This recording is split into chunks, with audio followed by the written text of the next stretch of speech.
Welcome to Rough Cuts with Renu Chaudhary, and my today's episode is very special because when we are in Hyderabad, we have to talk about pearls, and when we talk about pearls, we have to talk about the Kishan Das family.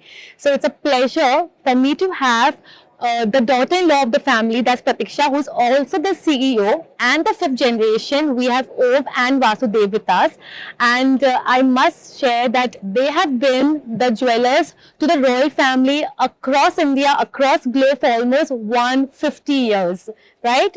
So thank you so much for giving us your time, and it's an honor for me to have you and share your wonderful insights. So let's begin with you. So we would love to know that having a legacy of 150 years, what's one Nizam era secret that shaped your signature bridal collection? So I think it's not a secret, the Nizam's jewels, they are on showcase, and a lot of it, everyone has seen it, the world has seen the jewelry. But what I feel that we have carried the legacy is that we were able to see a lot of the pieces of the royal families, what they had.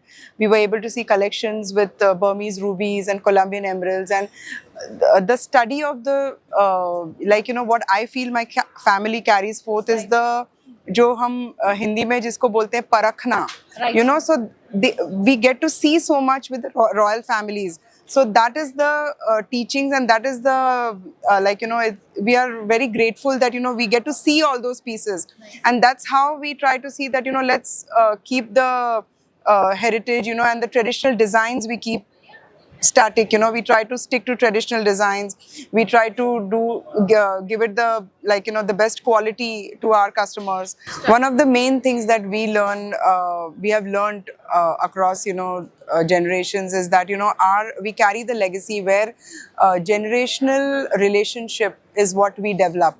Whether it is with our karigars, whether it is with our clients, whether it is with people from whom we source our gemstones, where like suppose if there's a girl today who is a bride and Om or Vasudev are attending to them, their mother's jewelry was made by my husband and my brother-in-law, or their grandmother's jewelry was made by my father-in-law. So that is something which we have tried to keep in depth, where relationships are continued with trust, and during the Nizam's times, or during old times, the jewelry that we got to see with the royal family and the learnings that we got from them, we try to incorporate it in our new designs, and keep the designs traditional, and try to keep going that way.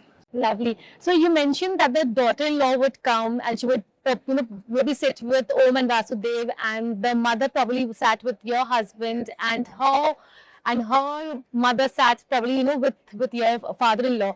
So I believe that you have a great legacy, but you have a store in Hyderabad, right? So I want to know that are there any plans of the brand of expanding maybe in other cities across India or global? Not right now, Renu, because the type of business that we pursue is, we have personal connection, and lot of our jewelry, most of our jewelry is very customized, where we first show the stones, and then create the design around it. Most of our pieces are bespoke and one of a kind, so it's not repetitive. So, and I feel that whoever comes to our store comes to try to talk to Mr. Kishan Das or to his family. So, that personal touch is not possible through that, and the type of clientele and, the type of luxury market that we are trying to tap, I think personal connect is very important. That's why, right now we don't have plans, and, people are coming, we are trying to get into a space, where people want to wear Kishan Das, and I think, people come to us, so we don't have plans to expand right now outside Hyderabad. So talking about customization, my next question is to the next generation, that's Om and Vasudev. So tell us, Om and Vasudev, how would you customize jewelry, like carrying forward, of course, your family legacy? How would you customize a piece of bridal necklace keeping today's bride in mind? So when we work with the newer generation brides, we always try to keep in mind of the pieces they have, the pieces they've been wearing, and the lifestyle they go through. Because we don't want them just to wear that piece on the day or the wedding day. We want them to wear it for more occasions and in the future lives, and maybe how, depending on the lifestyle is. So we always try to make sure to give them elements that make them connect to their roots, no matter how modern they are. So in that way, we try to connect with them and imbibe a lot of cultural elements by creating a bridge between the modern and the cultural symbols. And how about you? So we try to look into a few factors, like we try to make it versatile. We try to make sure that the client can use it again, and without losing its soul by making sure that it's hand detailed and it has its cultural heritage design that it has in it. Wow, lovely. I would also like to add Yes, something. sure. Yeah. So today, most of the brides who come to us, they come with a certain look in their mind.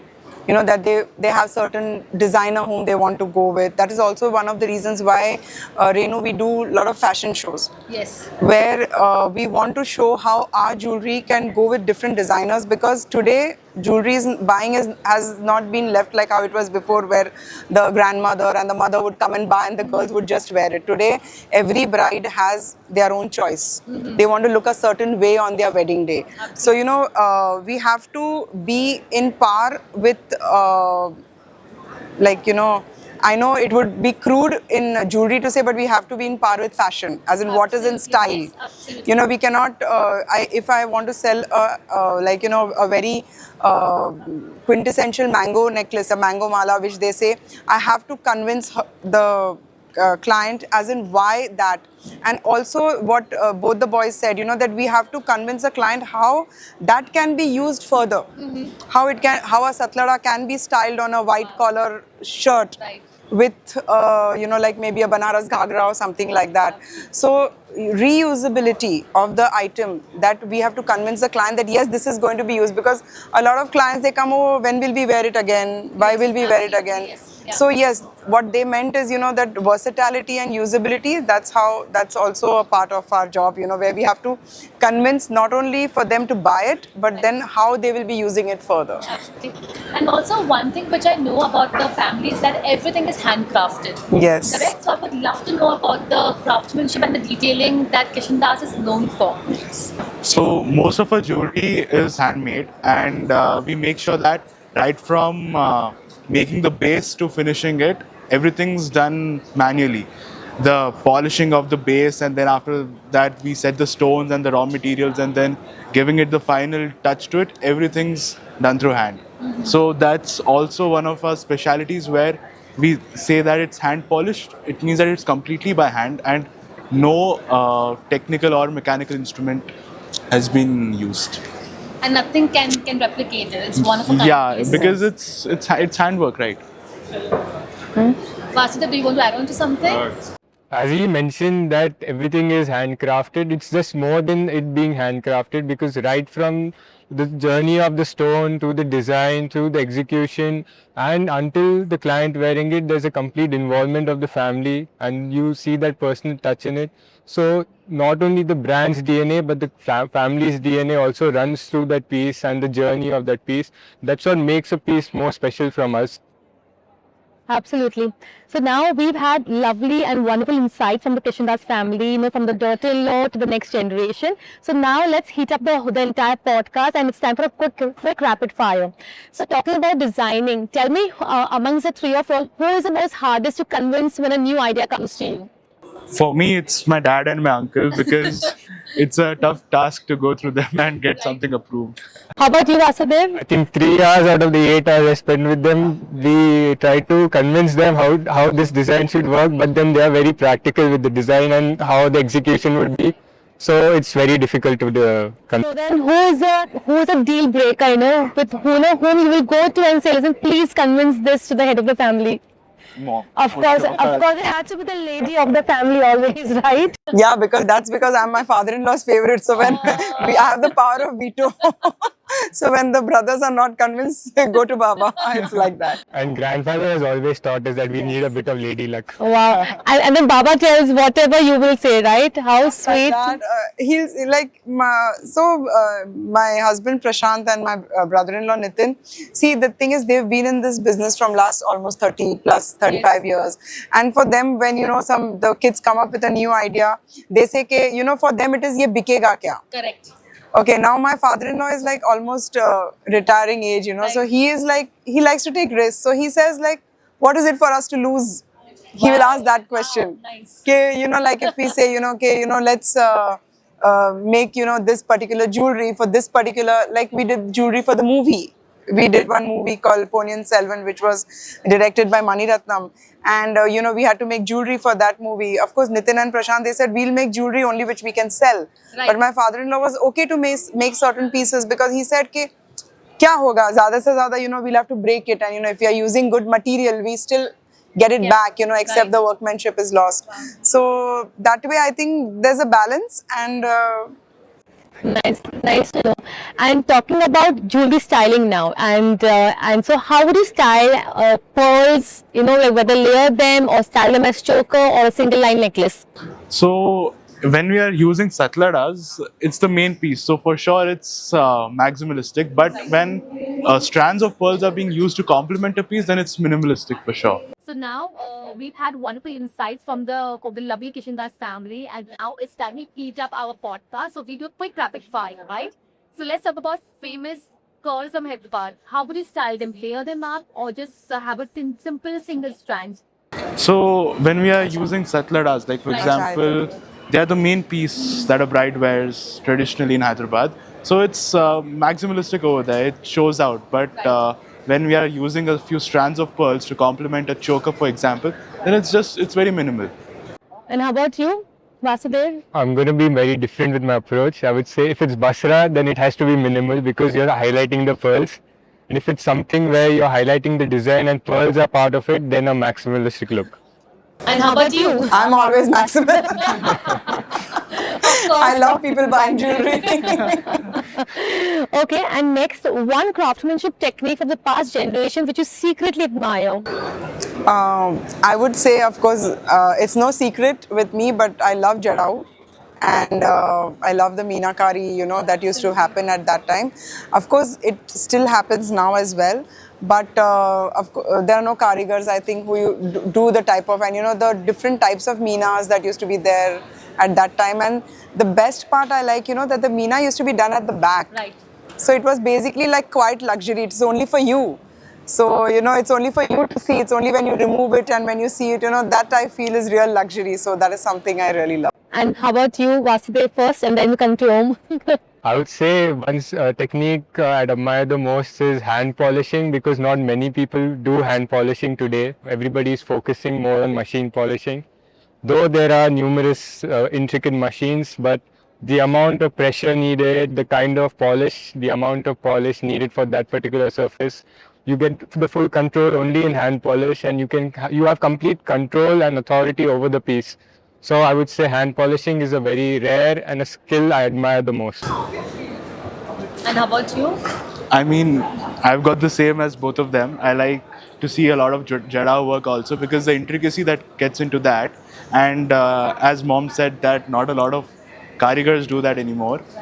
So I like that. And at the same time, hand polishing, as you said, everything's manual and everything's just too very difficult to replicate today. So we all know that the family is, you know, makes exquisite bridal jewelry. But now let's hear from Vasudev if there are any new designs coming up which is specially targeting to the younger generation. So Vasudev, any Pret collection line coming up? Om and I work all day long and both have the similar kind of thought process and similar aesthetics. So we both do feel that people do want smaller pieces from Kishanda. So in the future, we do plan to have a line specially dedicated to these kind of pieces. But again, it's taking a bit of time because we don't want just some random pieces to be part of a collection and carry the Kishandas tag. We want it to inculcate into people's lifestyles, their beliefs, and they should be using that piece more. And it could become a way wherein people would understand and start a journey with Kishandas through a smaller purchase and understand how that piece is so unique and different from what they've been used to. So I want that to be done, and it's work in progress. So my next question is to you that you guys have been the jewelers to the important families for over 150 years. So tell me secretly, have you personally met any of the royal family, and especially like Nizam of Hyderabad or any of his family? Yes, so Renu, like as I said in my first question, when you asked me the first question, for us, relationship building and relationship maintaining is a very important part of the learnings at Kishan Das. Yes, we have met them. We've had the privilege of meeting a lot of people, a lot of important people, and actually, it's like it may not be just to sell or to buy anything, but sometimes just being with them, listening to their stories and all that is also something which is very like I said, it's very educational. So yes, I have met. Nice, lovely. And talking about stories, would you like to share some story, which you have experienced, either some lesson that you've learned from your father-in-law? So, Renu, one of the stories which I would like to say, since you have connected with us with the Basra pearls and all that, so this is around 25 years back. I was newly married, and of course I used to go to the store with my father-in-law, and my father-in-law had, so let me tell you about Basra pearls, that even if it's a 7-8 lines rows of Basra pearls, it takes a lot of time to collect the pearls, sort the pearls. It is not we are not something that we buy 5 rows from somewhere and we sell it. Two pearls from everywhere are collected, they are sorted, they are put together. So my father-in-law, he did a deal of a 5 rows Basra necklace with a client, and of course for 2-3 days the negotiations went on. So after the deal was finalized, on the next day my father-in-law was doing puja, and I asked him, and he was a little dull. So I said, what happened, Baba? Why are you sad? Do you think you didn't get a good rate for it or something? He said, no, I've been collecting the pearls from 20 years now. And today I'm feeling as if my daughter's got married and is gone away. They're so passionate about the emotions, the passionate for them. It's only the, so yeah, and like then I understood, like how connected they feel to their work and passion. I think that's what helps them grow. Yes. And I think that's what helps them go. Yeah. And I guess that's something, which, and believe me, as you spoke, I'm getting goosebumps. Yeah. I can feel the emotions, which your father-in-law had. Yeah. So probably I think that... Because he said from 20 years, every day I'm seeing, it was 2 rows, then we made it 3, and then we added some, we removed some, we added some, like to try to make it. So he said today, like it was a perfect thing, and like it's... Yeah. And believe me, like people, who वो बोलते हैं ना कि like जो लोग starting से scratch से जो चीज़ बनाते हैं ना, उनको value होती है, yes. So वही चीज़ है ना, because उसने साथ से एक मोती collect किया है, साल में पूरा layer बनाया, so he knows the value, he knows the treasure. So I mean, it's unbelievable. I'm sure that words cannot express the emotions which he had at that point in time. And how about you, taking a lot of learnings and blessings from your grandfather? So Baba always taught us to be honest. Yes. And I encountered a story like that a year ago. One day there was a client for Dad. She's an old lady, and for some reason Dad wasn't there. So I was talking to her, and she had some repair work, and she had given some jewelry, and she had given some loose what she thought was scrap to me, and she went. When I was very inquisitive to see what she meant by scrap, so when I was looking into that and sorting and everything, I found out that those were diamonds. So I was like, I'll have to call her up and tell her that what you thought was scrap are actually diamonds. And I called her up, I told her I got her repair work done. And then the day she came to take her stuff and the diamonds, she got me and she gifted me a scarf. For being honest. So this reminds me of a story of Nizam of Hyderabad. How he had the big Jacob diamond. Yes. And he thought it's a paperweight. Yeah. And then somebody told him that no, it's the most valuable diamond, right? And how about for you, Vasudev, any stories from your grandfather or any lessons that you've learned? So we both spend most of our time with our grandfather. So every day we hear something or the other from him. So one of the stories that's very close to my heart is that he would tell that when he started his business, there was one client of his who used to be the family client, so his father's client, and then later on she used to go to my grandfather. She started going to him.